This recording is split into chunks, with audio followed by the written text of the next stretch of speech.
So here we are interviewing again in regard to the series that I'm doing on the public safety mill levy.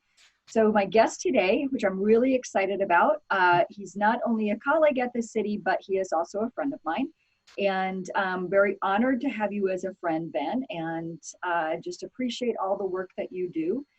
So Ben Halverson, can you tell us a little bit about yourself and what you do with the city of Billings, and that so everyone knows you are here as a guest, as Ben Halverson, regular citizen of Billings, but we're going to talk a little bit about what you do in your job for the city. Yes, my name is Ben Halverson. I'm from Billings. I have lived here my entire life outside of law school and college. I live here with my wife, our two cats, and we have a baby on the way, so that's super exciting. Oh, that is. Yeah, no, I'm telling everybody, like, now that, you know, it's exciting. It's our first one, so. Oh my gosh, congratulations, Ben. I'm excited to hear that. Now, this is the first time I've heard that. So this we're having a boy too, so. Oh my gosh. Well, okay, so now just to share with you, having a girl would be pretty awesome too. So oh, yeah, I would, we're blessed to have a human being on the way. Yeah, awesome. So how long have you been with the city? How long have you been a prosecutor for the city, and what area of law do you specialize in, and what do you do? So I've been an attorney for just about almost 8 years now. I guess just about 7 years. I've been a prosecutor for just over, just about the same number of time. I was a deputy county attorney at the Yellowstone County Attorney's Office, and now I'm the domestic violence prosecutor at the city. I took that job in March of 2015, so I've been there ever since. Wow. So I think it's important that people understand you are the lone domestic violence prosecutor for the city. So you and you alone in that position prosecute all of the domestic violence cases for the largest city in Montana.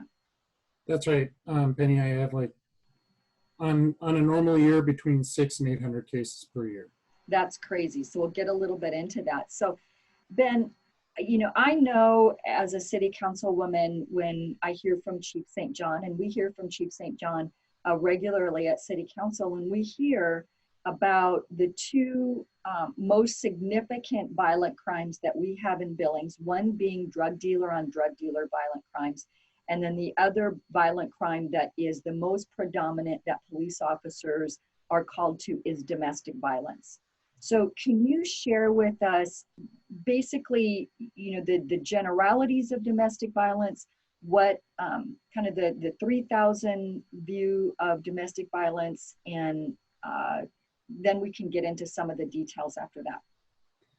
Sure. So I prosecute all misdemeanor domestic violence here within the city of Billings. Now that includes and really specializes on intimate partner violence. So violence within a relationship of within two people. So not parent, brothers or sisters or father and son. I really focus just on the intimate partner violence, and it's more dangerous, it's riskier, it's punished differently by the law. So that involves just your standard partner family member assault. That would also involve protective order violations, enforcing orders issued by judges throughout our jurisdiction. Privacy and communications, which now includes revenge porn as of October of 2019, and stalking, and then some related other misdemeanor offenses. That's a big caseload. So when we're talking about victims, can you describe some of the victims that you work with, and what are, is there a commonality among the victims you see? Like, for example, are all victims out of situations that might involve poverty, or more underserved populations? Is that where we would see domestic violence, or do we see domestic violence kind of all across the board? Well, that's a really good question. I was very naive on this issue until I started as an intern at the county attorney's office 9 years ago. You know, I was very lucky, blessed growing up here in Billings, and I just had no appreciation because it didn't touch me. It had no, you know, crime had no real role, and I didn't know anyone who was associated with crime or had been victimized. And since then, I've learned that it is a major problem across all economic levels. I've had several physicians as victims, women who we would view as financially independent, intelligent, very capable. You would think that something like that could never happen to them. I've had lawyers as victims, and then we go on down, the economic ladder to just everyday regular people and those especially afflicted by poverty. But it does not take any kind of resources to get stuck in a relationship like that. The hard part is getting out, and I have found that it is very hard for people even who do have resources to make that change. Mm-hmm. Absolutely. One of the things that I work on, and a lot of people know this, is human trafficking. Mm-hmm. And our human trafficking task force, the Yellowstone County Area Human Trafficking Task Force, for which I'm a co-founder, we really came out of the Billings area family, it's got a long name also, Billings Area Family Domestic Violence Task Force? Billings? Yeah. Something like that. Yeah, something like it. It's a long name also. But they've been around for almost 30 years.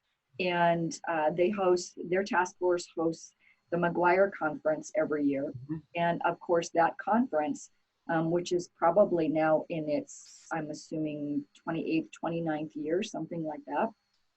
That conference was really started in honor and in memory of a doctor at Billings Clinic who was murdered by her husband, who was also a physician at Billings Clinic.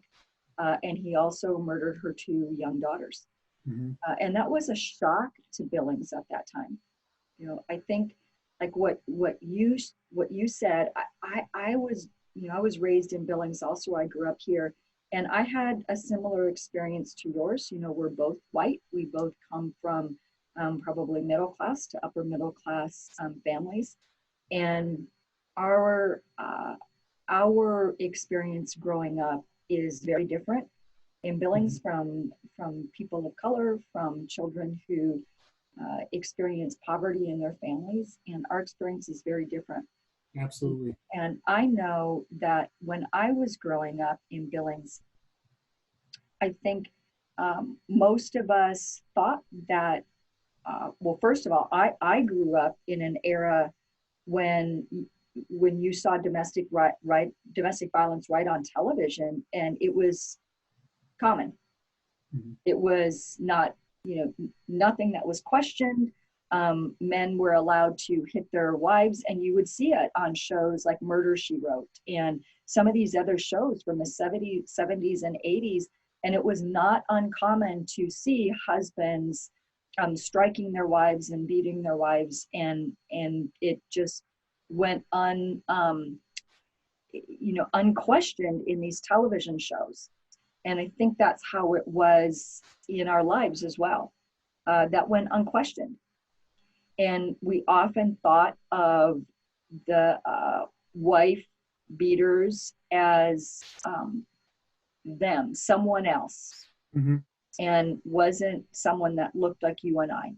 Mm-hmm. And then we learn, especially when the situation happened with the McGuire family in Billings, like I said, almost 30 years ago. That was a shock to this community, two physicians, and she had been hiding the domestic violence abuse that she had been experiencing for years with this husband.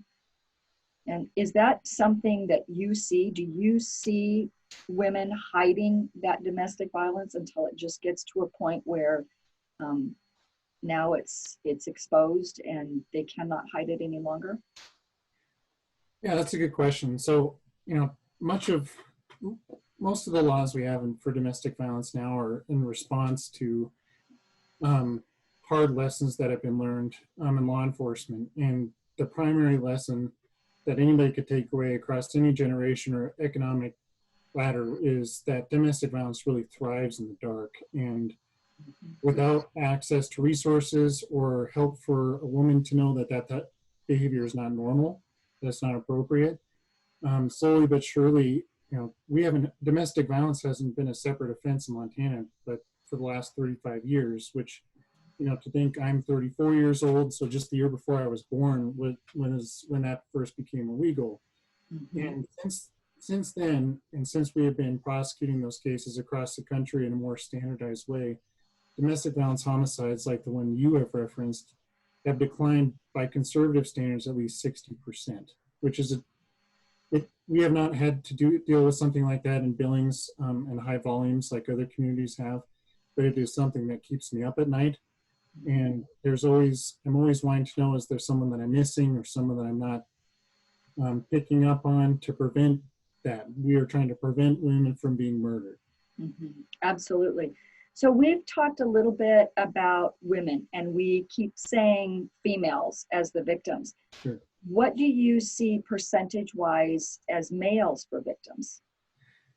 Yeah, and that's also a good question. It varies year to year, and I very generally speak women because they are the vast majority of victims in all cases.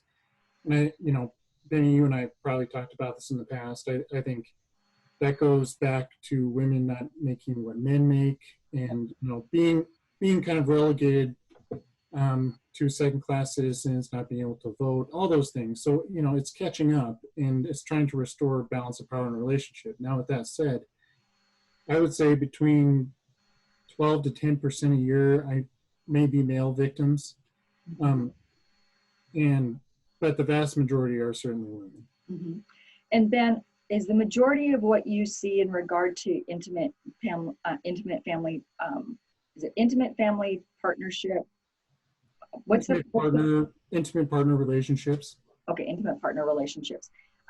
Is the vast majority you see heterosexual relationships? Do you see same-sex relationships? What do you predominantly see in Billings and Yellowstone County? The vast majority are heterosexual relationships, though I do have gay and transgender relationships. The law in Montana just recognized our ability to prosecute those as domestic violence cases starting in 2015. 2013 or 2015, I get my legislatures mixed up, but it's not been that long. No, not at all. So I know you and I have talked, and we've heard this at City Council too, about what the number of cases were pre-COVID-19. Can you talk a little bit about the number of cases you dealt with pre-COVID and then in COVID and as we move forward in this year? So I had a really good talk with my friend Anna, who was the domestic violence prosecutor for the city of Bozeman for a number of years, and we were the only two who really served in those roles in the state of Montana. And when I asked her what her caseload was per year, she said it was roughly 100 cases that would be referred to her. Wow. And in a normal year for me, it's anywhere from 600 to 800. Obviously, Billings is not 6 times bigger than Bozeman on a good year. Right. So we definitely have a much higher volume. And this year, I'm on pace. I'm hitting about 100 new cases referred to me. I cannot prosecute all of them realistically. About 100 per month. So I will easily hit at least 1,000 by the end of the year if things continue on the path that they're on right now. Oh my goodness, Ben. So it's important that people understand that these crimes have to be investigated, and they're investigated by law enforcement. And it's important for people to understand in Billings that our resources are so limited for public safety here in Billings that we only have one detective with the City of Billings Police Department investigating these domestic violence crimes. And that's Detective Katie Nash, who you work very closely with. And her limited resources, she is occasionally able to get some help from other officers within the department, but for the most part, she is a one-woman detective agency within the Billings Police Department. One person investigating and working with you on these crimes. That's crazy, Ben. It is crazy. And, to Katie's credit, she's in high demand. It's not, she ostensibly just works with us at the city, but I know a lot of my colleagues at the county attorney's office like working with Katie. She's very professional and thorough, and being thorough and taking the time to investigate these cases is what is so critical. I think, people just think cops kind of bounce from incident to incident throughout a day and, kind of rack up cases and charge people with crimes, take them to jail. But domestic violence cases take an extremely long time. You're dealing with people who are in trauma. You're dealing with offenders who are more dangerous to law enforcement statistically than they are to anyone else. More offenders who are armed with guns or other weapons. And so law enforcement's not only trying to work with the victim, perhaps help a child who's witnessed something traumatic, but they're also trying to protect themselves, which is just as important when we send them in, that they are prepared and safe so they can adequately address these cases. And it takes a significant amount of time. And I think that's a huge thing that's missed. If I have 1,000 cases this year, that's the number of minutes that turn into hours, that turn into days. And at this time, I just have to punt on a significant number of them. And it's not what I want to be doing. Mm-hmm. Absolutely. And one of the issues that I try to talk with citizens in Billings about is really humanizing who our government employees are. And I talk about this a lot in the videos I do, is that government is not some entity just floating around in the clouds. Government's you, government's me, government's all of us that vote, that participate in public comment. Government, my mom is a retired federal government employee. People that work for the government are our neighbors. They're our family members. They're our friends. And so government isn't just this indescribable entity floating around. It's real people. It's real people making decisions. It's real people working on a day-to-day basis. And one of the things I really work at is really humanizing the people that are doing these jobs, and the effects that the stress of what you experience in your job. That's, you're a real person. That's taking in a lot of negativity and a lot of heartbreak that you see on a daily basis, and real brutality that you see on a daily basis. And understanding that, since we're talking about public safety mill levy right now, and understanding what it means to be working in your type of a job, in Detective Kody Nash's type of a job, in our firefighters position, and in other law enforcement positions, what that means to that individual working with really strapped funds. And so I think it's important that people understand how your position is funded, and how much of what Detective Kody Nash, the work she does, that these positions are funded and woven through a tapestry of not just city government, but federal government as well. Right. And why it's important for people to understand, without a certain involvement of federal government, the city of Billings wouldn't even have you employed here. Right. So can you talk a little bit about how your position is funded? So my position is partially funded by the Violence Against Women Act, which has really tried to standardize and modernize prosecution and treatment of violent crime against women across the country. Kody Nash also uses a grant that pays for overtime details for law enforcement to go out and serve protective orders or do follow-up on cases. Now, that work without that federal funding would not happen. Yeah. And there are victim witness specialists in our office who throughout the years have partially been funded as well by the Violence Against Women Act. And, applying for and maintaining those grants, there are standards that are expected and reporting that goes along with it to make sure that we're accountable and doing what we're supposed to do, prosecuting cases the way we're supposed to, and that I think has been really effective for the city of Billings. And not everyone has access to that or the kind of structure needed to run a grant like that. But it's been essential. We've had it for 20 years. I think it's a super important thing to maintain, and for the city of Billings to show the state of Montana and the federal government that we are partners in this with you in trying to do our, I don't get paid extra to write a grant. I Right. wouldn't say it's the most fun thing I do every January. I'll probably have a baby when I'm doing it this year, so it'll be even less fun. Yeah.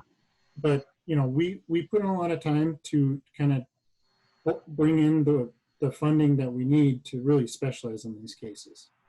Absolutely, and that's such a good point, and I'm so glad you brought that up because it's important for people to understand, especially for voters in Billings to understand that the city of Billings doesn't have grant writers for any department at all.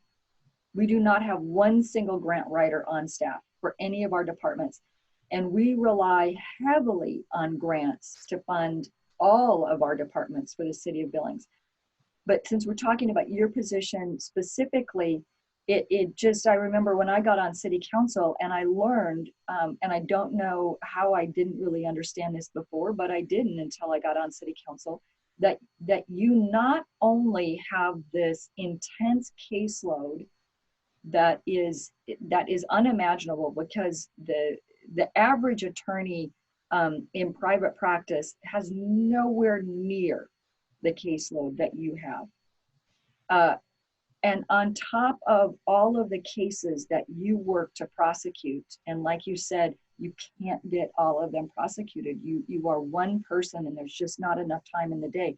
On top of all of that, to keep your position viable in this city, you have to write the grant for it. On top of all of that, you are writing the grant to keep your position viable here in our city. Right. And in addition to that, I really should go back and touch on these cases are emotionally demanding. Our team, we have to be available to victims, and they have to know that you care, and you can't fake it, and you have to be able to connect with many of them to establish a relationship. That's encouraged by best practices. That's what we're taught in all these national conferences, is to build relationships with victims. And for women who have been mistreated by men for most of their life, they are not going to be inclined to trust law enforcement. They're not going to necessarily be inclined to trust us. And to build that kind of trust and faith that we can actually do something to help them, it takes a significant amount of time. And I have to come home at the end of the day and not be completely drained. And there's a point when I just have to cut it off. And that's been a years-long process to figure out how to do that. But there's a certain time when if I'm not available to a victim or able to empathize and help them out, then I'm not doing my job well enough.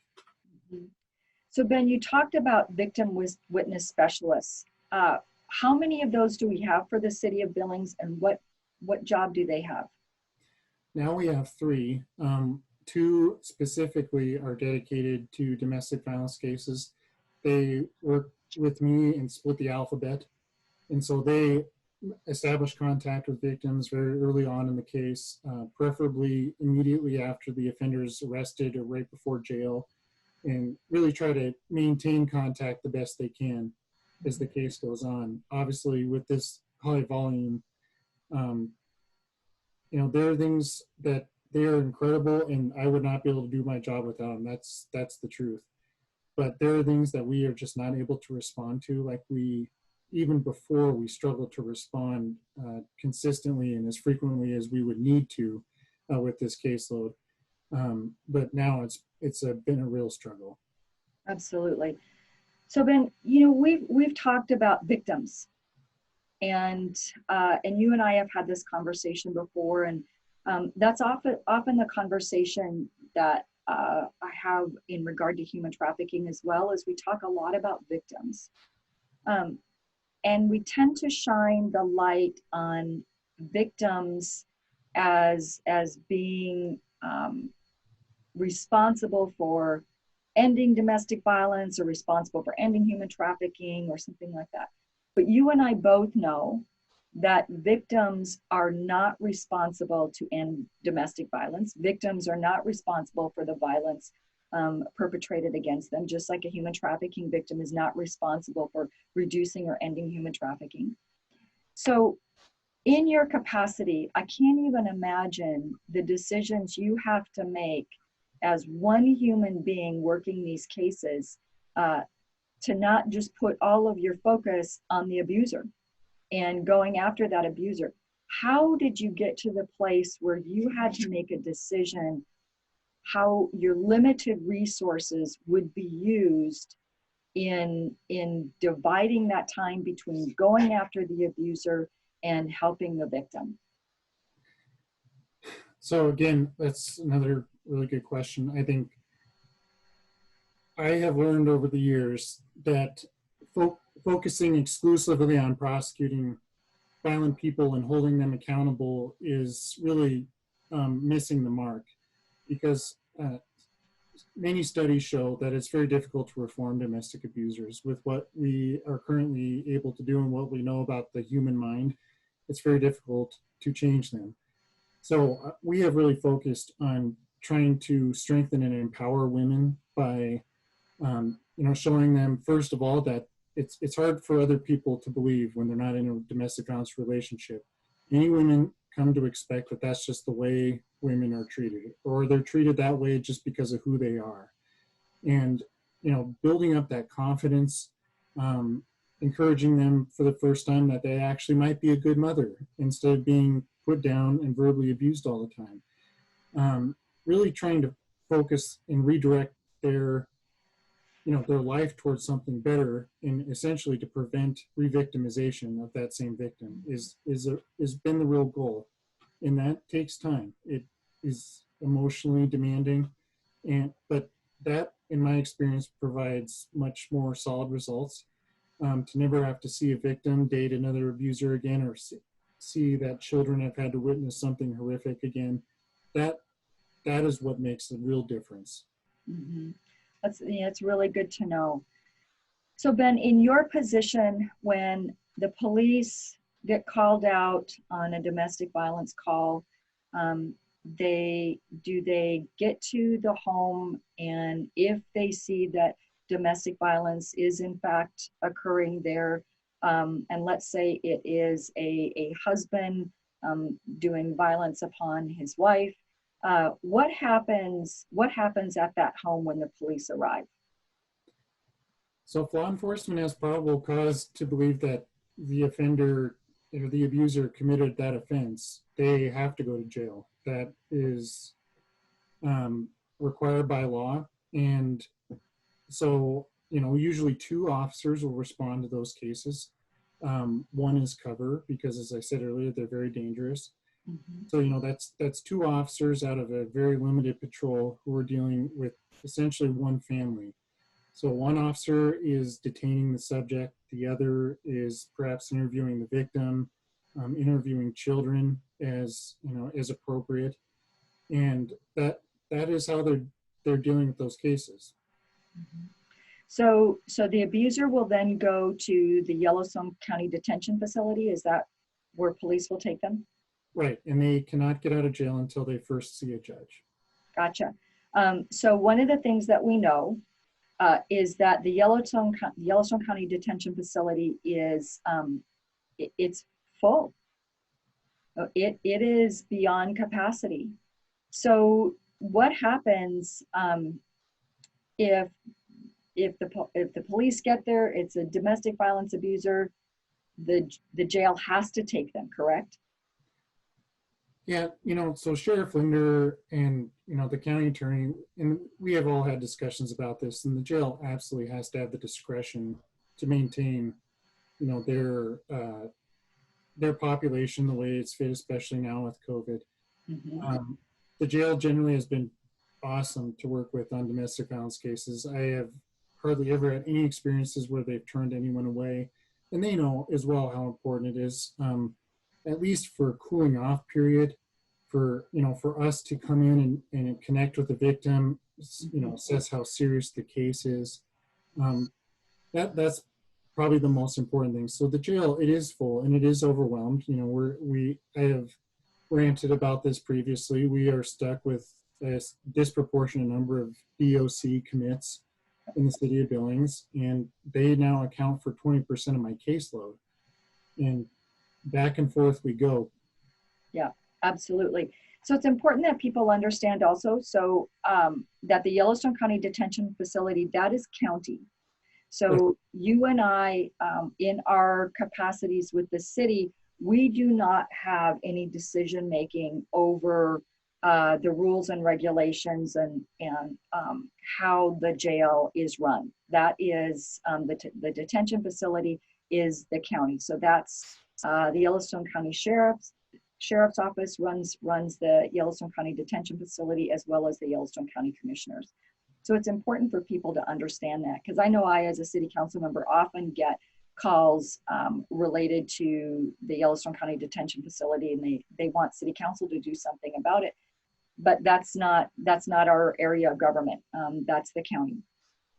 But again, wanting for people to understand just how government is interrelated, and there is a tapestry that that goes through all of the different levels of government. So Ben, we've talked about a variety of things. Is there something that you would like the public to understand and know that we haven't touched on yet? So, Penny, I think if people really want to know how serious this is, these are the kind of cases that keep me up at night, especially when they're super serious and very dangerous.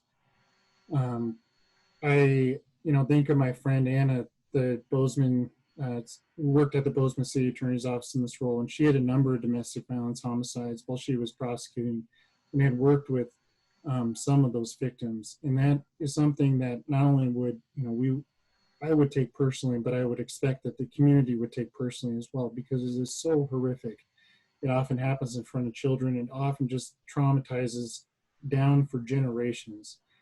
And if people want their tax dollars to be spent more efficiently, more effectively, it's intervention, and we are trying to intervene and stop bad things from happening to people who don't deserve it, who are just truly innocent. A lot of children, listening to children who call 911, it's heartbreaking. We are trying to stop that from happening, so that child does not learn that behavior and go on to do the same thing. Mm-hmm. Yeah, absolutely, Ben. And you really touched on something I really wasn't even thinking about for this interview, but you're right. At the city level, within the police department, within the county attorney's office, within municipal court, within city council, we are looking at all ways in which we can start addressing these social issues, funding wise.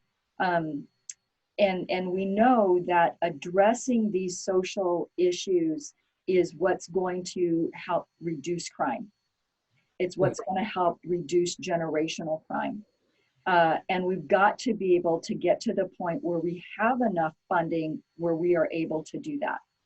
Right now, this public safety mill levy, we're not even at the point funding wise within the city that we can effectively decrease our public safety dollars, because we're already at a minimum staffing for both fire and police, like you were talking about patrol officers.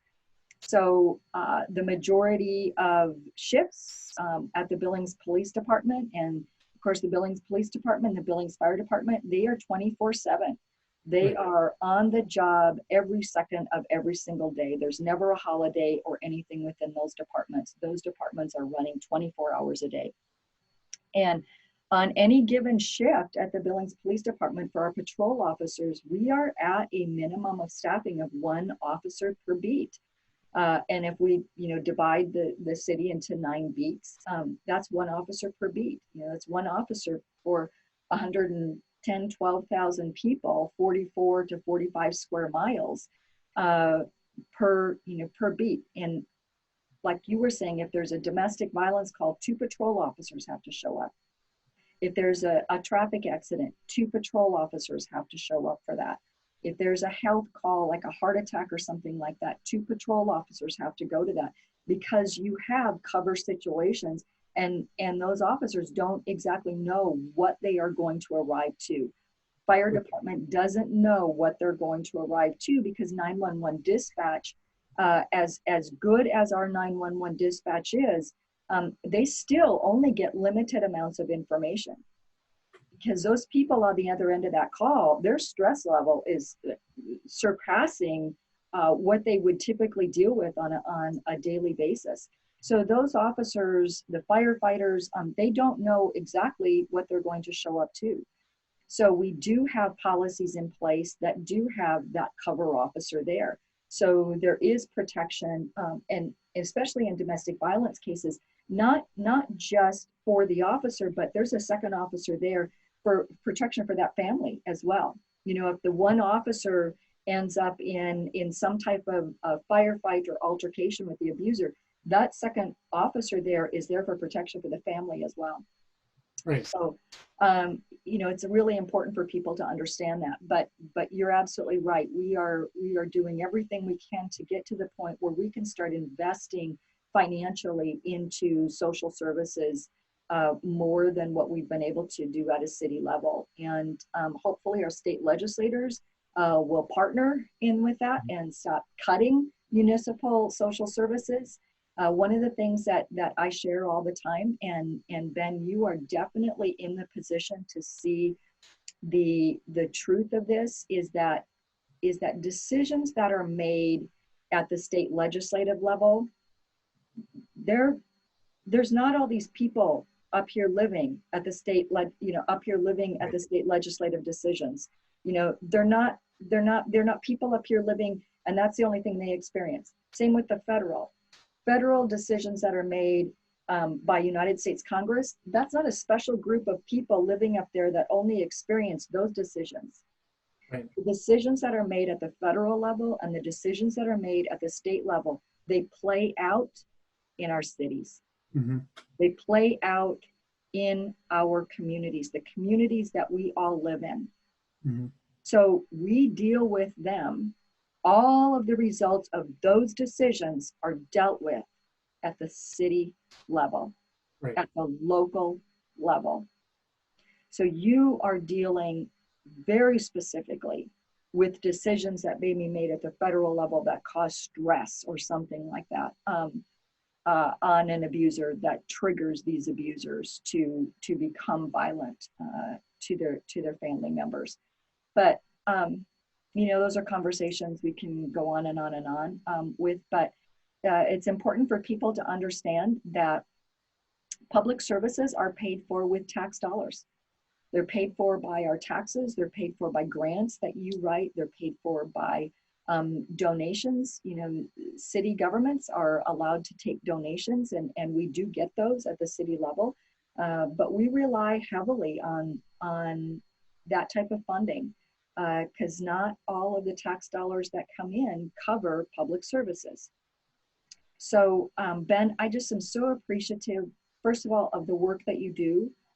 I'm so grateful that, you know, you're off the clock right now and you agreed to come and do this interview with me so that people would understand more about what your job is and why your job in the public safety sector at the City of Billings is such an important conversation in this public safety mill levy today, and the one that we'll have in the future, because we will definitely be running another one in 2021 or 2022. But I truly appreciate the work that you do, and the heart that you bring to your job and the heart that you bring to the City of Billings. So thank you, Ben, and congratulations again on your little one coming. I'm so excited for you and your wife, and I'm truly grateful. And any last words you want to say?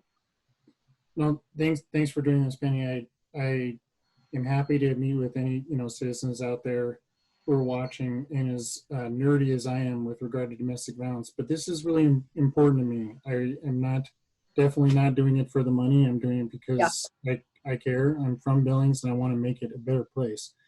And if anyone wants to ask me about that and how we can do a better job, they'll know how to find me. Awesome. Yep, absolutely. They can find you at the City of Billings. So Yeah. anyway, Ben, again, thank you so much. Really appreciate it, and appreciate your time, and thank you for all the work you do. Thanks, Ben. Ben. Bye-bye.